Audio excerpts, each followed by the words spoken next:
The body moves before permission. There is a kind of discipline that unsettles people because it arrives without explanation. The body stands up before the mind finishes complaining. Shoes are tied while excuses are still forming. Cold air fills the lungs, stiff fingers fumble with laces, and the floor chills the soles. No decision is announced. The movement is already happening, and that quiet fact creates tension in the room. Most people believe control begins in the head. They wait for clarity, for readiness, for the right internal signal. Mornings collapse there. The body stays heavy, eyelids burn, shoulders ache, and the phone lights up with permission to delay. Others around them understand this rhythm. They laugh when plans are cancelled. No one is surprised. But there is another pattern. A man kneels on the mat while his mind is still arguing. Knees press into the cold surface, breath rasps once, then steadies. Someone nearby watches and says nothing, slightly uncomfortable with the lack of drama. The belt is tied the same way as always. Hands wrap the handle without ceremony. The body has remembered something the mind keeps forgetting. This is how ancient training survived boredom, doubt, and weather. Not by inspiring thought, but by removing its authority. Zen monks rose before desire. Warriors moved at fixed hours, even injured, adjusting pace instead of breaking continuity. Their bodies learned the schedule like a scar learns the shape of skin. If this feels familiar, it should. You have felt moments when not acting felt wrong in the body, even if the mind begged for delay. Before you continue, name the habit where your body waits for permission, the morning that refuses negotiation. He is like you in ways that matter. Capable, informed, quietly confident when speaking about plans. Yet most mornings end the same way. The alarm cuts through sleep. A dull ache settles in the lower back. Eyes burn. The room feels colder than it should. His hand reaches out, hesitates, then pulls the blanket higher. Somewhere nearby, a partner shifts and exhales, already knowing how this will end. He tells himself he will start tomorrow. The thought feels reasonable. His body sinks deeper into the mattress, pulse slowing, shoulders loosening. Outside, a neighbor's door closes. Footsteps move with purpose. That sound irritates him more than it should.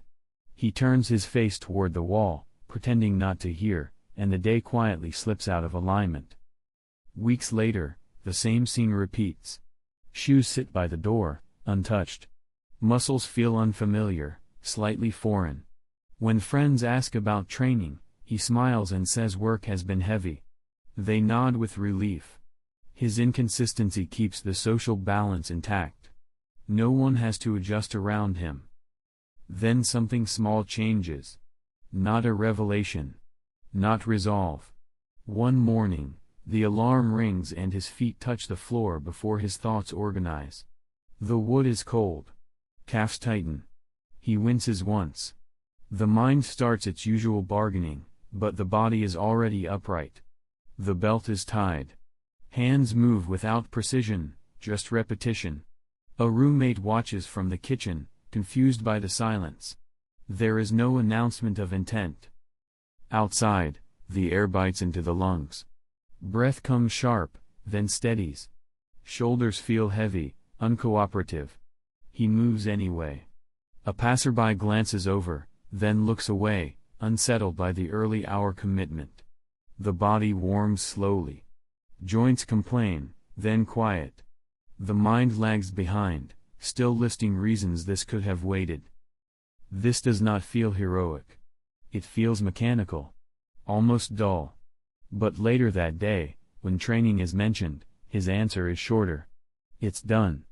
The room shifts slightly. Someone jokes about obsession. Another changes the subject. He notices the distance and feels it register in his chest, a tightness that does not ask him to stop. That night, lying in bed, his body feels spent but ordered. Muscles hum. The familiar urge to plan tomorrow never arrives. Something else has taken its place, and it does not ask permission. the old order carved into flesh. In a small temple courtyard, long before dawn, a bell rings once. Not loudly. Enough to be heard. Robes brush against skin as bodies rise from mats. Knees complain. Ankles feel brittle. No one looks around to see who hesitates. The floor is cold stone. It always is. Feet find their place without discussion, and the line forms in silence. A young monk swallows against a dry throat. He slept poorly. His neck is stiff. He feels the pull to stretch, to delay, to stand out for a moment longer. Instead, his body steps forward when the one ahead of him moves. The motion surprises him. Breath catches, then falls into rhythm. An older monk glances sideways, just long enough to confirm the line holds. No approval is given. None is needed. This is how it has always worked. The schedule lives in muscle memory. Bells, light, cold, repetition. Thought arrives late and leaves early. When the body knows the hour, the mind's preferences become irrelevant. That irrelevance is the discipline. It removes the argument before it can speak. Outside the temple, a visitor watches and feels uneasy. There is no encouragement, no correction, no visible force. The discomfort comes from what is missing. No one is choosing. The scene offers no space for personality. The visitor shifts weight from foot to foot, suddenly aware of his own restlessness, his need to decide everything. Centuries later, a swordsman practices footwork alone. Rain darkens the ground. The grip is slick. His hands tighten automatically. Calves burn. Breath fogs the air. He does not increase speed to prove resolve. He maintains form. A passerby mutters about stubbornness. The swordsman does not look up. The comment lands somewhere behind the ribs, dull but familiar. This order is not moral. It is not virtuous. It is mechanical and indifferent. When illness comes, practice shortens but does not vanish. When injury limits reach, the steps become smaller. Continuity survives. Perfection is irrelevant. The body keeps the chain unbroken. Those who live this way unsettle others without trying. Invitations change. Jokes appear. You're too rigid. The words carry a warning disguised as humor. The body receives it as pressure, not instruction, and continues anyway. What remains unspoken is simple: when the body holds the order, the mind loses its veto. And once that happens, returning to negotiation feels like decay, where most days quietly collapse.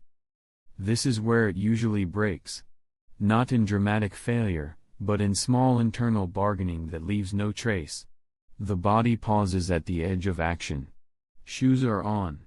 Keys are in hand. A faint tightness gathers behind the eyes. The mind leans in with familiar timing. Just today. Just this once. The argument feels gentle, almost caring. He stands in the doorway, feeling the weight shift from heel to toe. The air outside looks colder than expected. Shoulders tense. Breath shortens. His phone vibrates with a message that does not matter, yet still lands like permission. Somewhere in the apartment, someone else sits comfortably, scrolling, already settled. That image presses against his ribs. He tells himself he will make it up later. The body knows better. The body feels the cost immediately. A heaviness settles in the legs, not from exertion, but from retreat. Muscles that were ready now feel dull. The mind relaxes, satisfied with its reasoning. Socially, nothing changes. No one notices. That is part of the danger. This negotiation repeats daily in different forms. Rain on the window. A late meeting. A mild headache. Each time, the body offers a brief window where movement is possible before thought takes control. Each time that window closes, it becomes harder to open again. The body learns hesitation just as easily as it learns rhythm. In a training hall, a young practitioner watches others begin. Mats thud softly under knees. Breath patterns sink. He waits, adjusting his sleeves, wanting the feeling to arrive. An instructor passes without comment. The silence is louder than correction. Heat rises in the face. He kneels late, movements rushed, already behind the cadence. Others avoid his eyes, not unkindly, but firmly. This is the internal war no one sees. Not good versus evil. Not strength versus weakness. It is timing. When the body moves first, the mind follows and adapts. When the mind speaks first, the body stiffens and delays. Over time, that order becomes identity. Those who lose this war do not feel defeated. They feel reasonable. That is why they repeat it. Friends recognize the pattern and adjust expectations downward. Invitations become flexible. Standards soften. The body registers this as quiet loss, a subtle sag in posture that no one names. Once the body learns to wait for permission, reclaiming the lead feels violent. The first step back into motion carries resistance, not from circumstance, but from habit. And habit does not release its grip easily, a system that leaves no choice. The shift does not begin with intensity. It begins with removal. Choice is stripped away quietly, without ceremony. Training starts at the same hour, regardless of weather. The clock does not negotiate. The body wakes before the alarm now, pulse already lifting, skin reacting to morning air. There is no surge of desire. Only alignment. In a small apartment, shoes wait by the door each night. They are placed the same way. Toes forward. Laces open. The floor is cold when feet slide in. Calves tighten automatically.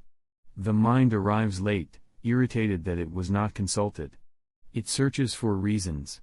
None are required. The door closes behind him with a soft click that sounds final. When rain falls, the route shortens. When exhaustion appears, pace drops. Consistency remains untouched. This is not flexibility. It is pre-decision. The body knows what happens next before circumstances present themselves. That knowledge carries weight. The shoulders settle under it. Breath steadies sooner.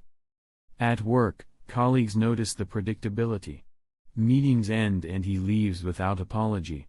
Someone jokes about being married to a routine. Laughter follows, thin and uncertain. The comment lands as pressure between the shoulder blades. He does not defend himself. He gathers his bag the same way every time and stands. The body recognizes departure as part of the order. In a dojo, a practitioner arrives injured. A dull ache pulses in the knee. The instructor nods once. Footwork is slowed. Depth is reduced. The body obeys the boundary without quitting the pattern. Others watch, some relieved it is not them, others unsettled by the refusal to stop entirely. Sweat beads on the mat. Breath comes controlled. The chain holds. This system does not ask for belief. It does not care about confidence. It functions whether the mind approves or not. That indifference is its strength. Over time, the body stops asking questions. It responds to cues the way skin responds to cold. Automatically. Without narrative. Those who live without this structure feel exposed around it. They sense the absence of negotiation and mistake it for judgment. Invitations become tentative. Schedules are softened. Let us know if you can. The phrase carries an exit. He hears it and feels nothing loosen. What replaces choice is not rigidity. It is inevitability. When action is fixed, energy once spent arguing is released elsewhere. The body absorbs the discipline and holds it in place.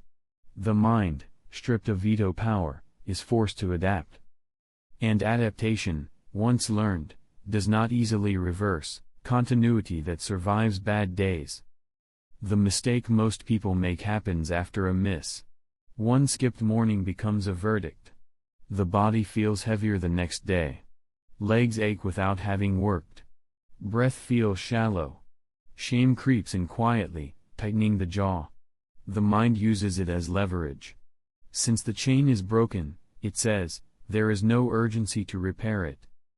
In older training halls, this logic never existed. A monk with fever still sits, briefly. Sweat beads on the neck. The spine wavers. Breath is counted once, maybe twice, then the body is guided back to rest. The practice is not heroic. It is symbolic. The chain remains intact. Others notice and say nothing, but their posture adjusts slightly, reminded of the standard. In a modern gym, a runner limps through the door with a strained calf. The belt tightens around the waist out of habit. Shoes are changed. He walks instead of runs. The movement is slow, almost embarrassing. A friend raises an eyebrow and asks why he bothered coming. The question lands like a test. He keeps walking. Heat builds gradually. The body accepts the reduced demand and stays present. Continuity is not intensity stretched thin. It is presence maintained under constraint. When the body is allowed to disappear entirely, returning feels foreign. When it stays, even minimally, the path remains familiar. Muscles remember. Joints stay warm. Breath stays patterned. The mind loses its excuse to dramatize absence. Socially, this looks strange. People understand extremes. All in effort. Complete rest. The middle path confuses them. If you're injured, shouldn't you stop? The concern sounds reasonable. It carries an invitation to disengage. He hears it and feels the familiar pull behind the sternum, the urge to justify. He does not. He finishes the slow circuit and leaves. That night, the body feels tired in a clean way. Not depleted. Ordered. The injury is still there, a dull pulse in the calf, but it has not taken over. The mind notices the absence of regret. There is no need to promise a comeback. Nothing was lost. This is how discipline survives imperfect conditions. It does not demand excellence. It demands appearance. The body learns that showing up, even in reduced form, is non-negotiable. Over time, that lesson settles deeper than any rule. Those who wait for perfect days train rarely. Those who maintain continuity train almost always. The difference is not will. It is what the body has been taught to tolerate, decisions made before pressure arrives. Most failures happen under surprise. Not because the obstacle is large, but because it demands a decision in a tired body. The message arrives late. Rain hits harder than expected. A meeting overruns. The body stiffens. The mind scrambles to invent a response while everyone waits. Those who endure remove that moment in advance. In a quiet room the night before, clothes are folded in sequence. Not neatly. Correctly. The order matters more than appearance. Hands repeat the motion until it feels dull. The body absorbs the sequence. When morning disrupts sleep, that order remains. Fingers find fabric in the dark. Breath stays low. No choice appears. In older systems, this was explicit. When snow fell, training moved indoors. When injury appeared, depth shortened. When the schedule broke, the next available hour was taken immediately. These responses were decided long before they were needed. The body recognized the trigger and acted. The mind was spared. At work, an unexpected request presses into the afternoon. Colleagues glance over, gauging flexibility. He feels the familiar tightening across the chest, the social pull to adapt. Instead, he hears the internal click. Training shifts to evening. Duration shortens. He says nothing more than necessary. The room feels colder for a moment. Someone exhales, disappointed. The body absorbs that pressure and keeps moving. This is not stubbornness. It is conservation. Energy once burned in deliberation is preserved. The nervous system stays quieter. Heart rate settles faster. Over time, this quiet becomes noticeable. Others feel rushed around him without knowing why. His responses are faster, not because he thinks quickly, but because the answer already exists. In a dojo, a student hesitates when paired with someone stronger. The body tightens. Breath climbs. The instructor calls out a cue. Without pause, the student adjusts stance exactly as trained. The match continues. Later, someone asks how he decided so quickly. He shrugs. There was nothing to decide. Pre-decided responses feel rigid to those who rely on mood. They feel cold. Impersonal. That perception creates distance. Invitations grow conditional. If you're free. The phrase floats, expecting negotiation. He hears it and already knows the outcome. When the body holds these responses, surprise loses its power. Obstacles arrive and are absorbed, not debated. The mind, deprived of its usual arena, grows quieter. What remains is motion without friction. And friction, once removed, reveals how much effort was being wasted all along, when movement no longer asks. At some point, the argument stops showing up on time. Not because it was defeated, but because it is no longer needed. The body rises before the familiar script can assemble. Feet hit the floor. The chill is noticed and ignored. Breath deepens without instruction. There is a brief lag where the mind searches for its role and finds none. This moment feels strange the first few times. Almost invasive. As if something private has been taken over. The body moves with a certainty that does not feel emotional. It is not confidence. It is recognition. Like returning to a road driven so often that turns arrive without conscious thought. Others begin to notice before he does. A friend pauses mid-conversation when he stands to leave at the same minute every time. The pause stretches. Someone jokes about predictability, but the laugh does not fully land. The routine has weight now. It creates gravity. People either orbit it or drift away. In training, warm-up blends into work without a clear seam. The body flows through motions it once resisted. Muscles heat evenly. Sweat appears without drama. There is still discomfort, tight hips, a dull ache in the shoulders, but it no longer signals danger. It signals sequence. The body knows what comes next. When a session is missed due to circumstance, the absence is felt physically. Not as guilt. As imbalance.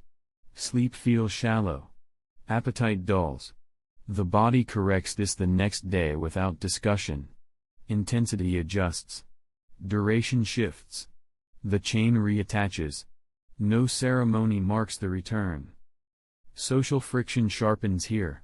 Some admire it quietly. Others pull back. Invitations become fewer but clearer. We're starting at 7. No accommodation follows. He accepts or declines without explanation. The body registers relief in both cases. Boundaries simplify the field. This is the transformation most people misunderstand. They expect discipline to feel empowering. Instead, it feels narrowing. Options reduce. Life becomes less flexible. That narrowing creates pressure, and pressure creates form. The body settles into that form-like bone setting after a break. The mind still exists. It plans. It observes. But it no longer leads. When it protests, the sound is distant, like a voice heard through a wall. The body responds to clocks, cues, and physical states, not narratives. Hunger means eat.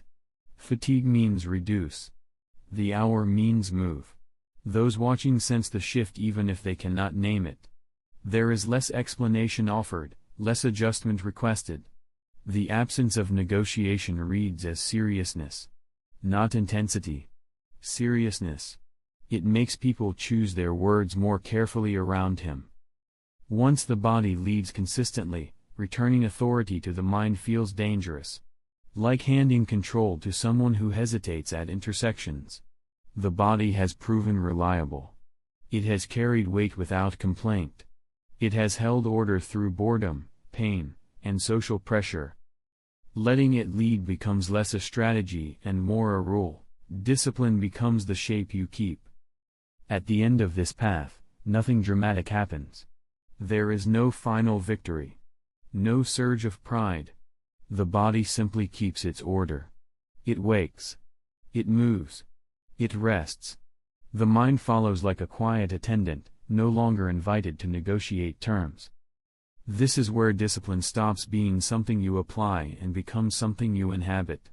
It is carried in posture, in timing, in the way your hands reach for what comes next without pause. The body has learned what you are, and it protects that knowledge fiercely. People mistake this for rigidity. They say you have changed. They are right, but not in the way they think. You are not stricter. You are clearer. Fewer options pass through you now. Fewer excuses survive contact with your day.